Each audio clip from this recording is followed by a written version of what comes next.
Are carbs good or bad for you? That's a really big question nowadays because there's been this recent trend of anti-carb narratives that carbs will make your brain slower, it will give you brain fog, and even give you inflammation. And if you think about it, carbs shouldn't actually be in our natural diet. We aren't made to eat carbs. We aren't made to absorb carbs, to digest carbs in our metabolism. Because we were hunters and gatherers for a very long time until we started growing seeds and we got into the agricultural stuff. And from there, we started eating a lot of carbs, a lot of bread, a lot of wheat and corn and oats and so on. And usually, when you have a species that's evolved for tens of thousands, hundreds of thousands of years, eating a certain diet, its metabolism and its body will have adapted to that. So that is usually going to be the optimal diet for that species. And when you change the diet in such a drastic way, because of whatever reasons, you're going to have negative consequences. This is a logical conclusion, and it's reasonable to assume that carbs are going to do the exact same thing to us, which is affect us negatively in some way. And I'm surprised this hasn't been taught and it hasn't been discussed in any real way in our society for the last, since I was born at least. And my parents haven't talked about it either. That carbs shouldn't be a part of our natural diets.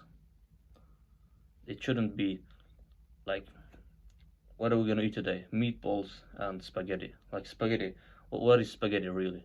We never ate spaghetti in our caveman days, so it isn't really natural. It should rather be like some fatty meat and maybe some fruit or something like that.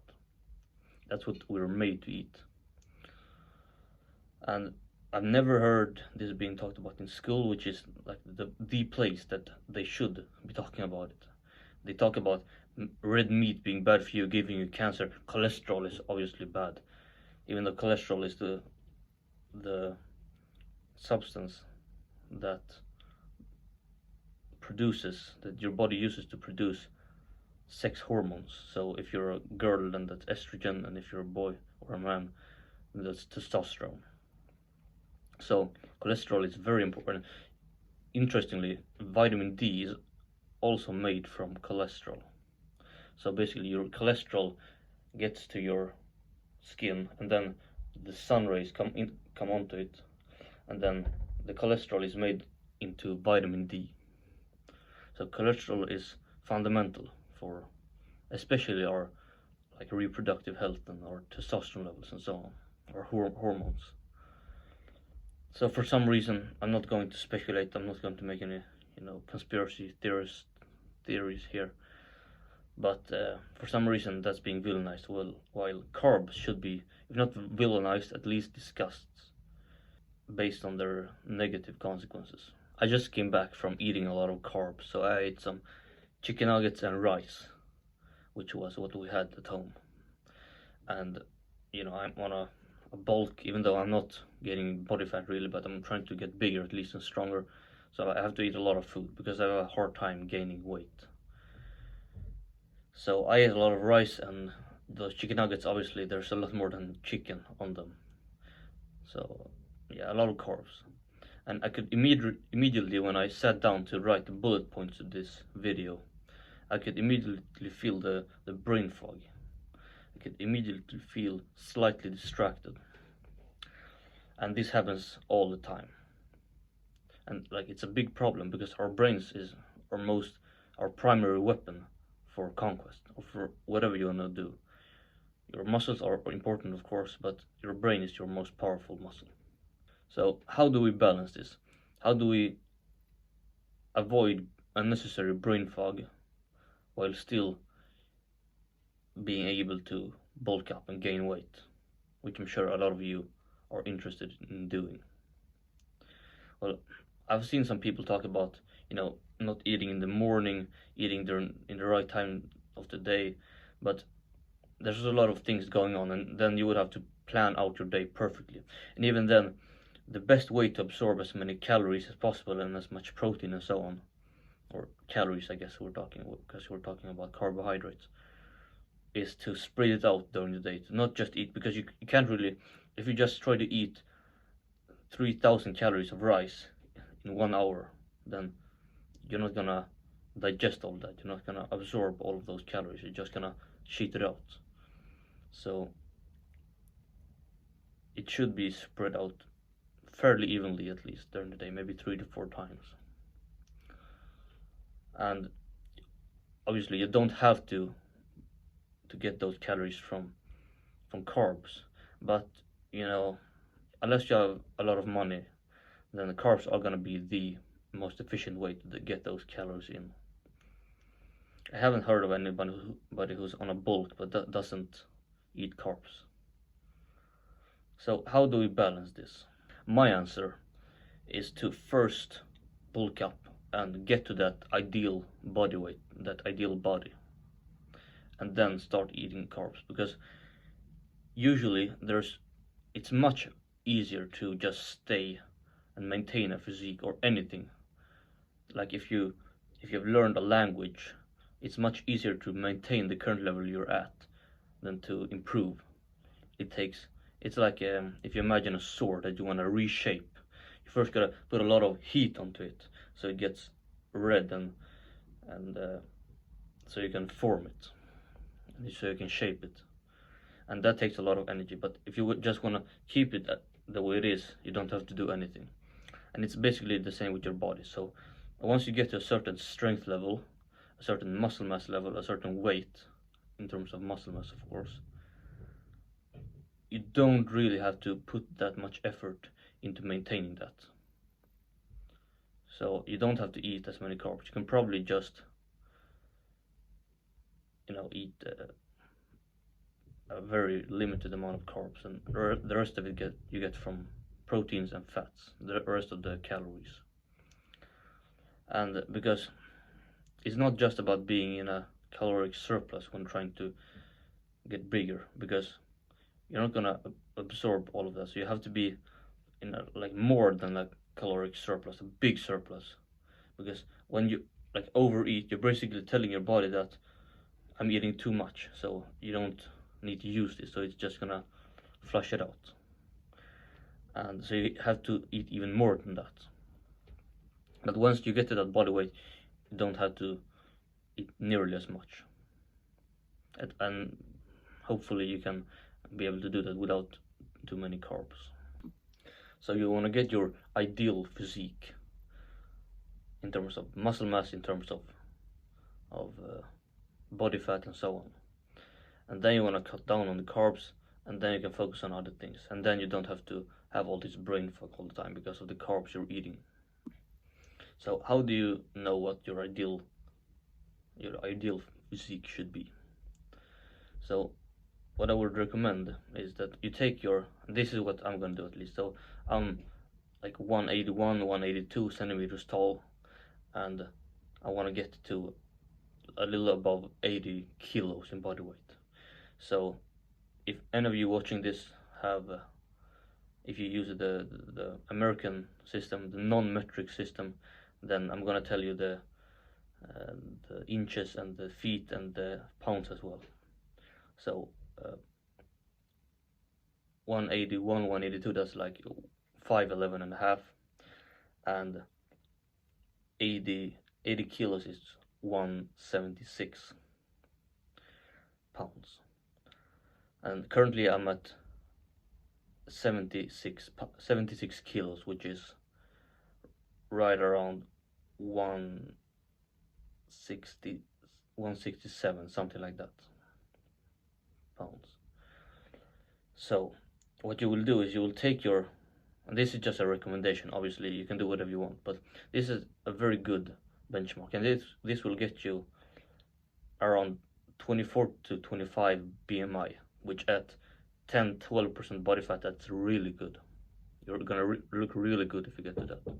So you're gonna convert your height to centimeters, and after you've gotten that, so 180 that's 5'11", 190 that's 6'3", 170 that's 5'7", and after you've done that, you're gonna erase the 1, and then you're just left with the other 2 digits, and that is preferably your ideal, that is around your ideal body weight in kilos. And the reason why I say this is ideal is that when you're about 24, 25 ish BMI, you're big enough to be really strong in absolute strength. You can probably do, like, I have this thing called 1 2 3 4 challenge, which is 1 plate for shoulder press, 2 plates for deadlift, 3 plates for squats, and 4 plates for deadlift. And that's a good benchmark. Obviously you can go much further than that if you want, but that's like a good benchmark at least.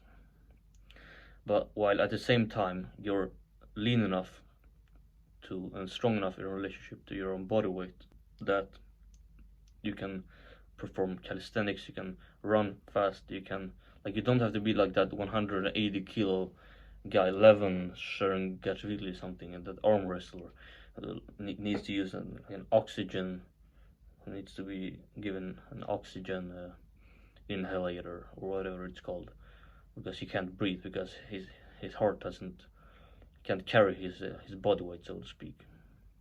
So when you're about that, you can have good stamina, good endurance, good cardio, and being able to perform good feats. You can sprint, you can do maybe handstand push-ups, you can do a lot of pull-ups, while at the same time not just being someone who can do a lot of skills like that, but still skinny, but actually being strong. You know, you have these people who are like 65 kilos who are doing these like front lever and stuff like that, but it's still like, yeah, but he's obviously strong in relationship to his body weight. But what about his absolute strength? What if I could grab hold of him? I could throw him in the air, like. So you don't want to be like that either. So how do you avoid getting fat when you're bulking? Because you could, as a lot of people do, you could bulk up, getting a lot of excess fat while getting some muscle, and then cut down. But I wouldn't recommend this, because you can't really know, if you have so much fat, you can't really know how much muscle you're gaining. Plus you'll just get way less confident. Plus you'll just look way worse. So your cheeks will be like this, and like your facial attractiveness is largely dependent on your body fat. If you have a lower body fat, then your face is gonna look way better.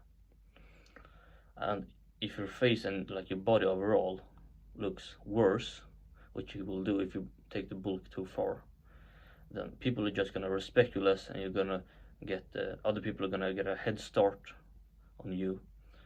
And like, even though you're gonna get to your dream physique later, it's still gonna affect you in negative ways that you can't imagine. So for example, if your studies have shown that children who are born or people who are born in the early months of the year are more likely to be successful than the ones born later.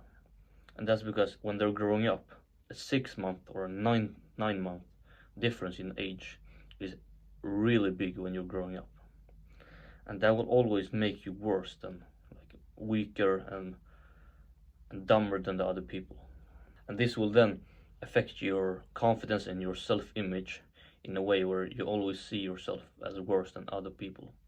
That's gonna just transpire, and you're gonna get this positive feedback loop of negative things happening to you and your self-image, that once you catch up, you've already lost so much in terms of,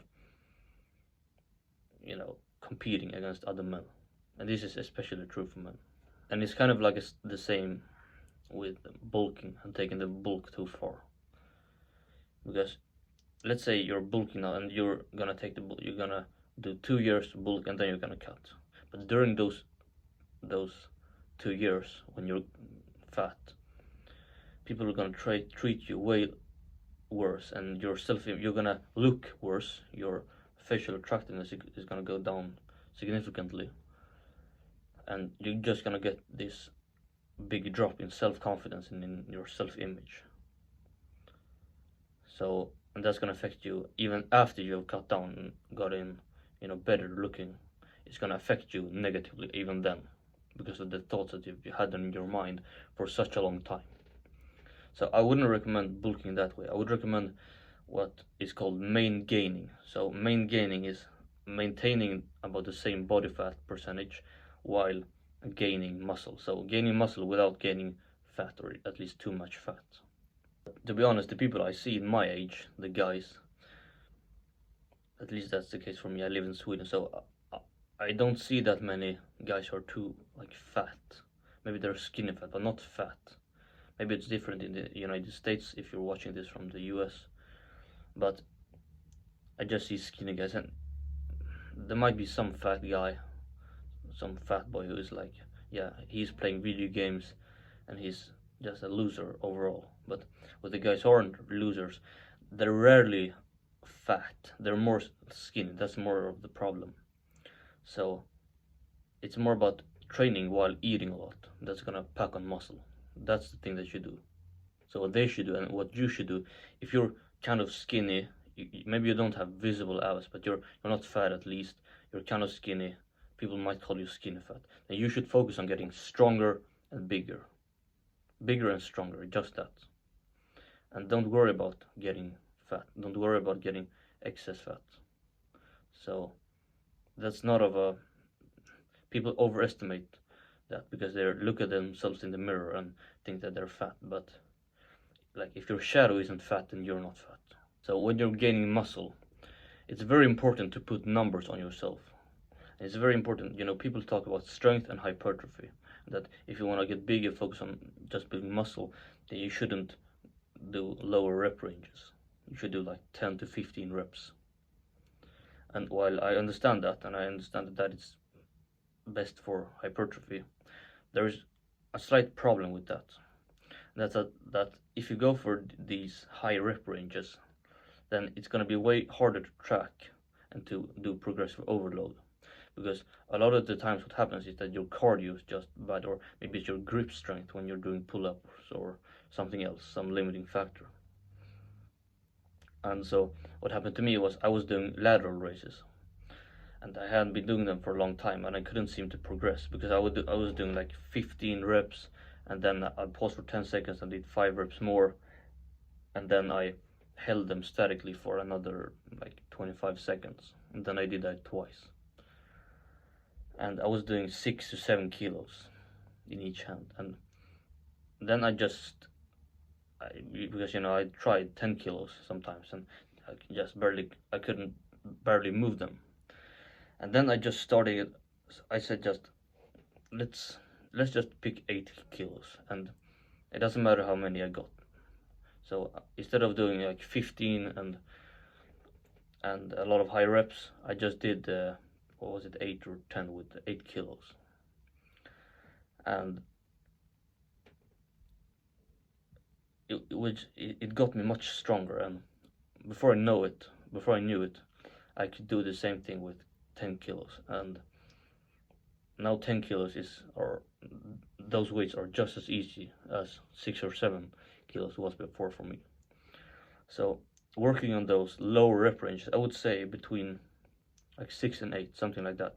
For some exercises, maybe lateral raises or ab exercises, if you do the ab machine, you can do higher rep ranges. But let's say you're trying to build bigger shoulders, and you take the barbell like this and you do shoulder press, and then you say, once I get to 15 reps, I'm gonna increase the weight. But what happens is that you just get too exhausted, and maybe your lower back hurts and something, then that's a limiting factor. So just what I would recommend, even if you're training for pure hypertrophy, is when you can do 8 reps in one set of an exercise on one weight, you increase the weight, and then so you stay between 6 and 8 reps all the time. or at least like in those heavy compound movements like shoulder press. So you stay there, and once you're getting stronger, you know that you're getting bigger. Because as long as you're working like more than 5 reps, you know that if you're applying the progressive overload properly, then you will also get bigger. When you pack on muscle, 3 things are gonna happen. The first thing is that those muscles require a large amount of calories to even maintain, to sustain themselves. So that is automatically gonna burn some of that fat and make more of a larger percentage of your body into muscle and a lower percentage into fat. And the second thing that's gonna happen is that the muscles are gonna pop through this fat. So Eddie Hall, if you know who Eddie Hall is, he's a strongman, a British strongman, like 400 pounds, really big, and he's probably got 25% body fat, but still he's got abs. And that's because his abs are so thick that they literally pop through the fat. And the third thing that's gonna happen is that when you pack on muscle, when you increase your muscle mass, you're gonna automatically increase your testosterone, and your testosterone directly affects your body fat percentage. So if you have seen some bodybuilders or some people who take steroids, then their body fat automatically decreases. So that is why you see when someone gets on steroids, they immediately get super jacked, not just in muscle mass, but also very lean.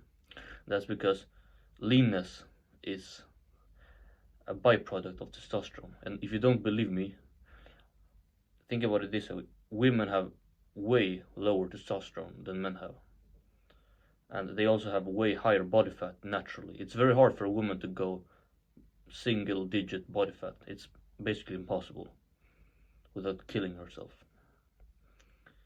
And that's because when she does not have those levels of testosterone that a man has, when she has low levels of testosterone and high levels of estrogen, she's naturally gonna pack on more fat than muscle. So you can basically look at it in this way: testosterone, your T levels, dictate the relationship and the ratio between muscle mass and fat.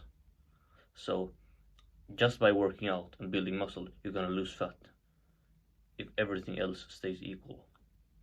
Just by doing that, then you have the calories that it takes to train. Then you have the fact that the muscles pop through, like I talked about. And all of these things are gonna make it very difficult for you. If you train properly, if you get strong as fuck, then being afraid of being fat is, for most people, gonna be just a ghost in their head. And I've also found, based on my experiences, and this is, bro science and everything, but I've found that people, generally speaking, who live more masculine lives, who are more masculine in their temperament and so on, are gonna have more masculine bodies with lower body fat and higher muscle mass.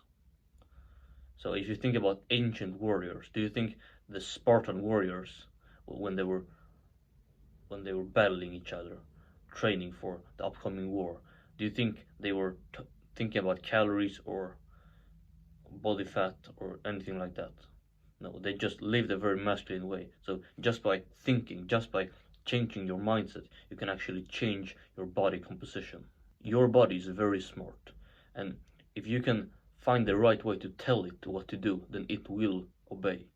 If you can tell it to lose fat and build muscle, then it will. So if you tell it that you're in a constant state of war, metaphorically speaking, then it will pack on less fat, because if you're in war, you can't afford to have a lot of fat on you, because that's just gonna drain you. But you need a lot of muscle mass, so then it's automatically gonna give you that muscle mass. So just by telling your body, through your thoughts, through your actions, that you are in war, you'll automatically build a better physique. So get to your ideal body weight and body composition. Then stop eating less carbs, because carbs are sapping your brain power, and you can most likely maintain that physique that you have by just eating fats and proteins, and maybe some carbs just before training, because it's not really a big problem if you eat carbs before training, because you're gonna use up that energy anyway. It's right after training, when if you're gonna work after, for example. So you go to a training, you do training, and then you eat carbs, and then you're gonna work, and then your brain's all fucked up, all cloudy. That's the problem. So get to that so-called dream physique, and then cut down on the carbs. That's my recommendation. I hope you have found this video helpful.